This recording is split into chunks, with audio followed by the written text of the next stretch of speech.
ជំរាបសួរបងប្អូនទាំងគ្នាថ្ងៃនេះវីដេអូរបស់ខ្ញុំបានមកដល់ទៀតហើយវីដេអូរបស់ខ្ញុំមិនមានអីច្រើនទេបងប្អូនទាំងគ្នាហ្នឹងហើយមានតែរឿងចការអាឡឹកហ្នឹងហើយនឹងវាស្រែហ្នឹងឥឡូវវីដេអូរបស់ខ្ញុំមិនមានអីប្លែកទេហ្នឹងហើយដោយសារយើងជាអ្នកមើលអាឡឹកបេះអាឡឹកអញ្ចឹងណាអញ្ចឹងវាអត់មានអីផ្សេងពីក្រៅអាឡឹកទេហើយនេះអាឡឹកនេះគឺស្រែចការរបស់ខ្ញុំផ្ទាល់ណាអ្នកទាំងគ្នាហ្នឹងហើយនេះកម្មកររបស់យើងចូលរួមសម្ដែងជាមួយខ្ញុំជារៀងរហូតដើរតាមព្រោះអីបានគាត់នឹងដែរចូលរួមសម្ដែងជាមួយខ្ញុំអញ្ចឹងណាហើយបងប្អូនទាំងគ្នាហើយចំណែកឯនេះគឺចការអាឡឹកធំបងប្អូនទាំងគ្នាហ្នឹងហើយគឺគាត់ហ្នឹងហើយចការអាឡឹកធំ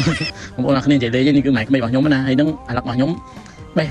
នៅមកនេះវានៅស្ទើរដែរបងប្អូនទាំងគ្នាអាឡឹកហ្នឹងអត់ទាន់ទុំល្អអញ្ចឹងណាដោយសារអីអាឡឹករបស់ខ្ញុំហ្នឹងវានៅស្ទើរទឹកអញ្ចឹងធ្វើឲ្យអាឡឹករបស់ខ្ញុំមានអាខ្លះខ្ចីអាខ្លះទុំវាទុំអត់ស្រុះគ្នាអញ្ចឹងហើយធ្វើឲ្យខ្ញុំបេះនេះបេះយកតែណារៀងធំណារៀងទុំអញ្ចឹងណាហើយនៅខ្ចីគឺអត់ទាន់បេះទេហ្នឹងហើយដោយសារអីយើងបានដាក់ទឹកឲ្យគ្រប់គ្រាន់អញ្ចឹងណាអញ្ចឹងធ្វើឲ្យអាឡឹកទុំអត់ទាន់គ្នាអញ្ចឹងហើយហ្នឹងហើយបងប្អូនអរគ្នាហើយកម្មកររបស់ខ្ញុំនឹងបេះមើលទៅលីកឆេនឹងមួមណាក៏ពិតអាឡឹកក្នុងកឆេនឹងមាន3ផ្លែគត់ហើយហ្នឹងហើយវីដេអូរបស់ខ្ញុំថ្ងៃហ្នឹងរៀងខ្លីតិចហើយដោយសារអីអត់សូវមានពេលថតដោយសារអី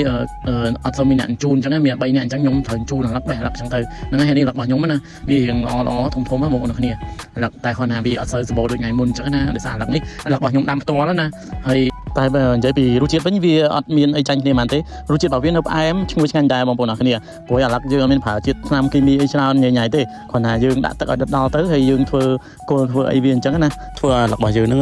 វាផ្លែល្អអញ្ចឹងណាបងប្អូនអរគ្នាហ្នឹងហើយវីដេអូរបស់ខ្ញុំបានមកដល់ទីបញ្ចប់អរគុណបងប្អូនអរគ្នាសម្រាប់ការទស្សនាបាយបាយ